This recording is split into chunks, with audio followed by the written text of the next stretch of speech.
Hello everyone, welcome back to my channel. Today Pazu and I have a special video.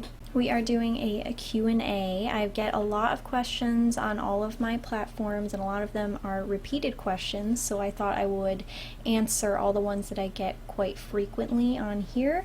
So it's all in one video for you all. So I'm going to be answering questions both on Instagram. I asked you guys what you want me to answer specifically, and then I also have questions that I've been asked repeatedly in the past. So here we go. And I would like to mention I do have a candle going, even though candles are not very good for ferrets because I live in a very small apartment, and with 4 ferrets, feeding them raw food that they love to stash, it gets a little smelly sometimes, so I kind of have to do that for a couple minutes. Okay, so first we're gonna do my YouTube questions that I get. The #1 most commonly asked question for me is, what is in my first aid kit for these guys? So I was gonna do a whole video on this, that's what you guys really wanted to see, but I'm just gonna link below a really good article that talks about the ferret first aid kit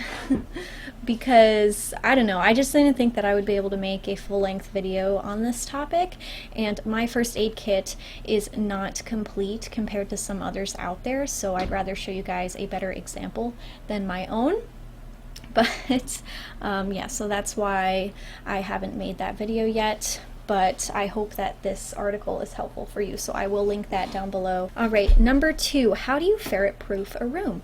This is a very popular question, and I will also be linking down a Google Docs that I created. I was gonna make a whole video on ferret-proofing, but I thought, you know, how am I gonna do this? I wanna show you guys how to specifically ferret-proof. I wanna actually show you me doing that, but my apartment's already ferret-proof, so there's really not much to show you there, so I'm just going to link below the document that I made that talks all about what you need to be careful with in certain rooms of the house, like a kitchen, bathroom, bedroom. #3, what cleaning products do you use for the ferrets? I use a couple different things. The first one being a vinegar and water mixture. This is really good, very healthy and safe for the ferrets.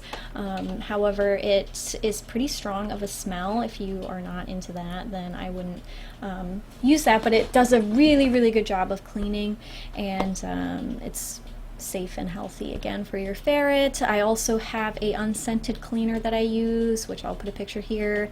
It's, you know, it's just an unscented cleaner. You can find these at pretty much every grocery store. #4, how do you litter train a ferret? Now this is a really big question. Maybe I'll make a video dedicated to this, but it's not really too difficult, and again, it's something that you can Google and find. There is something called it's like a litter training thing where they put the carrot put the ferret in the cage and then take out all the platforms, put litter in all 4 corners. I haven't really looked into it much. I don't really like the concept of it as far as locking your ferret in one half of the cage with no platforms just to litter train them. I don't know how long you're supposed to do that for, but I imagine until they get it, because if you let them out, that'll just ruin everything, all the process that you've made. For me, I use a mix of litter and pee pads. So pee pads are really nice to use if you free roam, which I hope that you do, so they won't always go in the litter boxes, and it's easier to just put a pee pad in all the corners that they have trouble in. I do have one in the cage, so I don't use pee pads in the cage. I used to, but it would get kind of messy quickly. So I guess briefly how to litter train a ferret is every time a ferret wakes up from their nap, which they nap a lot throughout the day, most of the time they will go right to the bathroom. So you can either wake them up yourself or wait for them to wake up and place them in the litter box or the pee pad, and eventually if you just keep doing that, they know that that's where they go to the bathroom. You can also treat them as well, so each time they go in the spot that you want them to go, you give them a treat, and it's just a lot of consistency. It's not impossible, you can do it. Not I should say that ferrets are usually never 100% when it comes to peeing and pooping in the right spots. It's just how it is. You can get fairly darn close to it, but there always will be an accident, so keep that in mind. You can block off the spots that you don't want them to go in, but if you have a very determined A ferret, like Pazu for example, he will go no matter what. If his food is there, if his water's there, if his favorite toy blanket's there, he will still go to the bathroom on it if he wants. So it doesn't always work for every ferret, but that's something that you can try as well. Number 5, can I free roam ferrets in only one room? This is a good question, because when you think of free roaming, that can either mean, that just means being out of the cage. So whether that be in just one bedroom of the house or the whole house, it really differs. So for me, I had my 4 ferrets I had a large bedroom at home. They were good enough, that was good enough for them, but they would often want to go out, they'd want to explore. They loved when I let them explore the whole house, but I didn't because the house was big and had a lot of crumbs everywhere. I just wasn't comfortable with that. So now they can free roam the entire apartment. They love that much more. Number 6, how often does a ferret need to see a vet? This is a good question. So usually they need to go to a wellness check once a year. I think that that's good enough unless you have an emergency. Once a year is fine enough. But once they get a little bit older, it's recommended to take them twice a year. I think that that's a good idea. It really depends. A lot of ferrets will usually have to get implants of some sort, so usually that's like a once a year or twice a year type thing that you have to keep replacing, but yeah, so it's not too often. Number 7, do your ferrets keep you up at night? I get asked this a lot. They actually do not keep me up at night. The cool thing about ferrets is they will adjust their sleep schedule to match yours. So they're not going to really want to be up and awake while you're sleeping because they don't get attention, they don't get to play, they don't get out of the cage if you cage them at night. So they will usually sleep through the night. If you have a really nice, healthy, well-trained ferret, when they were being caged, we cage them when we leave. When we put them in there, they usually just go right to sleep. We don't have cage raging or anything like that. They know that once they get into the cage, they need to go to bed, and then they will be let out later, but they're very good about that. Not all ferrets are like that, but all 4 of mine are fine. Okay, so now we are going to move on to the Instagram questions. So let me pull up. I haven't looked at them yet, so I don't know what they are. The first one is, how much do you spend in a month on raw feeding? I did talk about this in my last video, but it's usually anywhere between $70 to $100 plus. It really depends on what I need to get, because some months I don't need to buy heart, some I do, some I don't need to buy liver, stuff like that. So it really varies between the two, but it's usually in that range for my 4 ferrets. If you have less, it'll be less than that, and it depends on how many proteins you want to get and stuff like that. And also depends on what proteins you get, because for example, I feed salmon and rabbit, and those are very expensive compared to chicken, turkey, duck, stuff like that. But how do you stop your ferret biting? So I have an entire video on this topic, so definitely feel free to check that out. I will link that down below as well. I am a positive reinforcement advocate. I do that with my dog. Pretty much all of my animals I use positive reinforcement. It just takes a lot more time and consistency than the other methods would, but I like to build a strong and healthy, happy bond with my animals through training, so I like that positive reinforcement does that for me. What are you doing? Okay, so how did your ferrets bond with you instantly? This is a great question. So yes and no. Pazu was very close to me because I got him as a very young kit, so he sort of saw me as his caretaker mother type figure, so he bonded really closely with me. Howl didn't really bond very closely with me. We're still working on it, just because, I don't know, it was a lot different than Pazu. He has a very unique personality compared to Pazu, a little bit more outgoing, excitable. He's a little nippier, more spirited. Momo is very independent, so I'm trying to grow a bond with her, but it's definitely, I don't think it's something that you get instantly with any animal. I think it's something that you need to work on. I think that there are some animals that you meet that just touch your heart and will always have such a special place in your heart, and I think that that is special, but most of the time you don't really get that instantly. if that makes sense. It's something you need to work on. Why did you decide to get your first ferret? So I was looking, ever since I rehomed my horse, I had a huge hole in my heart, and I've always loved to take care of things. I've had family pets, but they're really not mine. I like to have a pet of my own. And I've had hamsters before, and they're not very lovable, so I didn't really want one of those. I wanted something that could run around my room and have fun, very playful, and that lived a fairly decent amount of time. For example, like rats, they don't live very long. Hamsters don't live very long. I was going to get a rabbit, actually. That was going to be my pet, but there was something in me that was like, I don't know if this is right. So I waited a little longer, did a bunch of research, and found out that these guys are the perfect pet for me.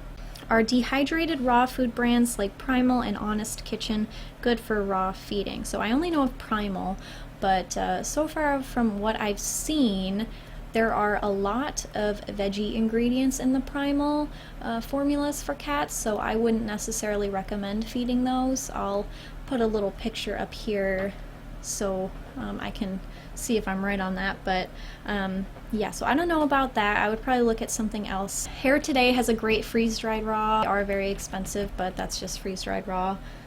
Darwin ships individually packed frozen servings of raw food, mostly for cats or dogs, yay or nay? So I have fed Darwins before. That's what I used to transition Pazu and Howl. They loved the Darwins. They didn't like the lamb one. They liked the turkey and the chicken, and I liked feeding them. They were very convenient. I do like their services. They have a really awesome sort of like a tester sample thing that you can do, so you can get a lot of food for like only $14. So I definitely recommend looking at that because it's super cheap for the amount of food that they send you at first.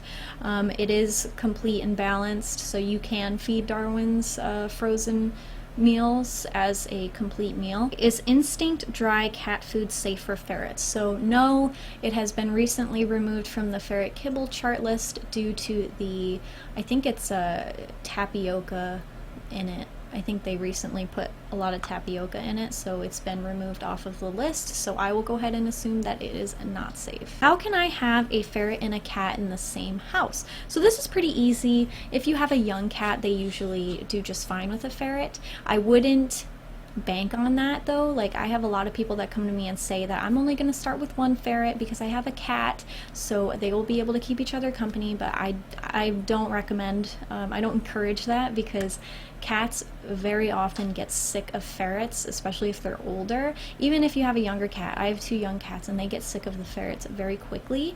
And ferrets often, because they are a totally different species from a cat, they don't really understand their social cues as they do with other ferrets and as cats do with other cats. So it's kind of it's difficult to mix them sometimes. They get, because ferrets play super rough, way rougher than cats and kittens do, so they get sick of them pretty quickly. But other than that, a ferret and a cat can live in the same house usually okay. This is a question I get asked all the time, and it's, besides raw, what is the best kibble? So I won't go too into depth for this question, but I will say to all of you right now that I cannot, in good conscience, recommend any kibble for you to feed your ferrets, because I do not believe that feeding kibble for a ferret, and now that I'm researching it, for any animal like a dog or a cat, is healthy. So I don't feel comfortable recommending certain brands for you. I would much rather encourage you to look at a biologically appropriate diet. It really frustrates me because I see it a lot in my comment section, and I see it a lot on the ferret subreddit, which I'm no longer a part of because I just got so sick of seeing it, so sick of repeating myself over and over again, is that, oh, well, if you feed a high quality kibble, it is just as good as raw. Or they word it like, you don't need to feed raw if you find a very high quality kibble mixture for them. And this is just ridiculous. This is not true at all. No matter the standard, no matter the quality of the kibble, it will never be as good as a fresh and whole and complete balanced raw diet. It will never be the same. And it doesn't matter if you mix raw and kibble, which you shouldn't do anyways, it will never be the same. So just keep that in your mind, that it will never be the same. I'm sure I'll still get asked this question, but I don't care. I try my best. Now, my last question is a personal sort of question that I was asked to talk about on here. And it's a bit long, but I'll read it off to you. A close friend of mine's younger siblings spent months begging for a ferret, and eventually her parents obliged and got her one. None of them knew anything about how to take care of one, which is a problem within itself. Yes, it is. And it is a very, very common thing that happens, where parents will buy their very young kids ferrets because they wanted them for their birthday, or they wouldn't shut up at the pet store, and then they are faced with these problems. But now that they've gotten the ferret, the younger sister is terrified of it. She will only wear shoes or socks around the house because she's afraid it's going to bite her toes off. How can we, the we being my friend and I, help alleviate some of her fear? I guess he's a little bit nippy when they play, but he never bites to the point of hurting or bites outside of playing, which is really good. So it sounds like it's the younger sibling's ferret, so it's not her friend's ferret.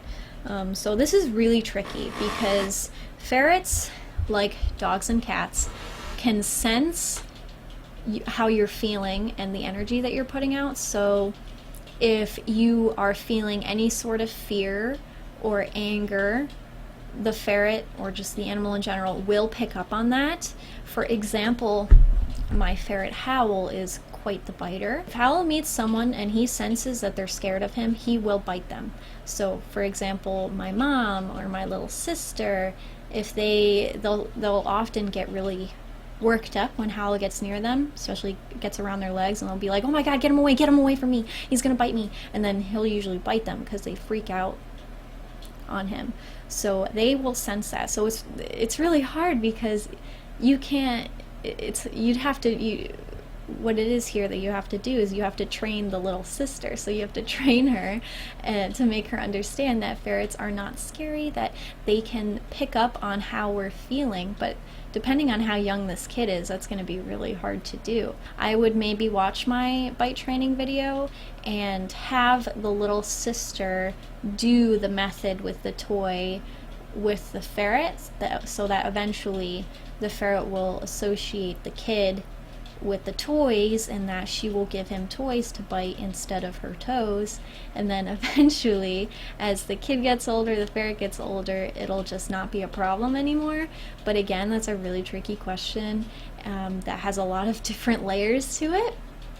But I think the big issue here is just the little kid. I have a really little sister, and it's hard to make her feel comfortable around all the ferrets. So I know how hard it is, but as she's gotten older and as she's had more experience with them, just cleaning up after them, helping me feed them, helping me play with them, she has gotten a lot more comfortable. So that was all of my questions. I get a lot more than that, but that is all that I have time for today, and I hope you enjoyed this. If you have any other questions, as always, feel free to comment below. I answer all of my comments if they're questions. I read all the comments. So yeah, I hope you enjoyed this video, and I will see you in my next one. Bye!